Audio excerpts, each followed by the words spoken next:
Ketua Umum Partai Nasdem Surya Paloh menegaskan dukungan penuh kepada pemerintahan baru ke depan di bawah kepemimpinan Prabowo Subianto dan Gibran Rakabuming Raka.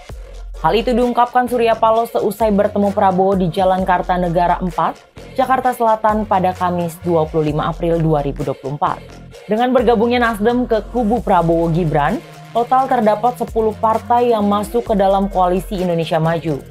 5 diantaranya lolos ke parlemen.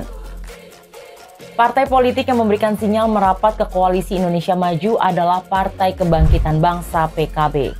Ketua Umum PKB Muhaimin Iskandar alias Caimin mengatakan sikap PKB dengan pemerintahan baru di bawah Prabowo Subianto dan Gibran Rakabuming Raka sudah jelas terpampang. Hal itu menyusul pernyataan sikap dari Partai Nasdem. Partai Nasdem menyatakan sikap bahwa akan bekerja sama dalam pemerintahan Prabowo Gibran.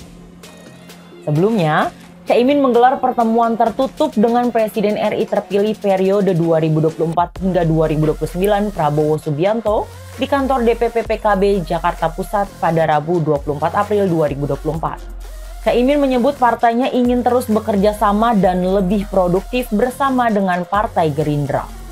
Pengamat politik dari Universitas Al-Azhar Indonesia, Ujang Komarudin, memprediksi PKB bakal bergabung ke koalisi pemerintahan Prabowo Subianto dan Gibran Rakabuming Raka.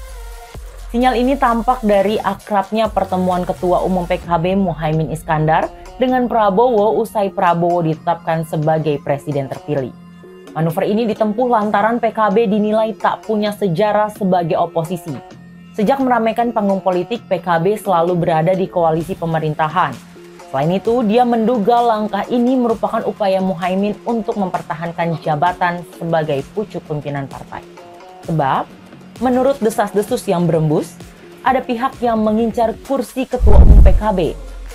Menurut Ujang, ada beberapa kader PKB yang kerap bertentangan dengan Muhaimin, seperti Saifullah Yusuf atau Gus Ipul, dan Yahya Khalil Stakuf atau Gus Yahya.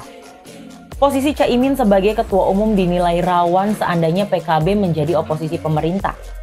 Sementara menurut analisa Direktur Eksekutif Institute for Demokrasi dan Strategic Affairs, Ahmad Khoirul Umam menyebut Presiden terpilih Prabowo Subianto disebut bakal mendapatkan keuntungan yang besar apabila dapat merangkul PKB dan Nasdem masuk ke koalisi pemerintahan nantinya.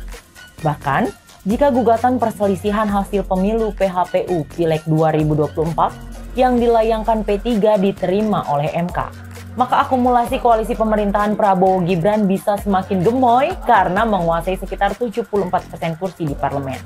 Selain Nasdem dan PKB, partai di luar koalisi Indonesia Maju diprediksi bakal bergabung ke dalam pemerintahan Prabowo Subianto dan Gibran Rakabuming Raka periode 2024 hingga 2029 adalah Partai Persatuan Pembangunan atau P3.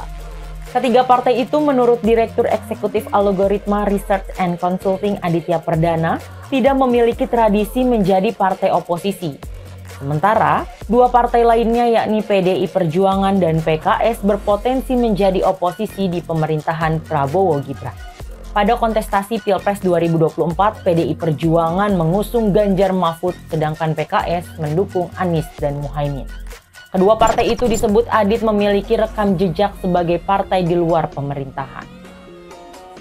Ikuti semua akun sosial media Sindonews dan simak terus perkembangan beritanya hanya di sindonews.com.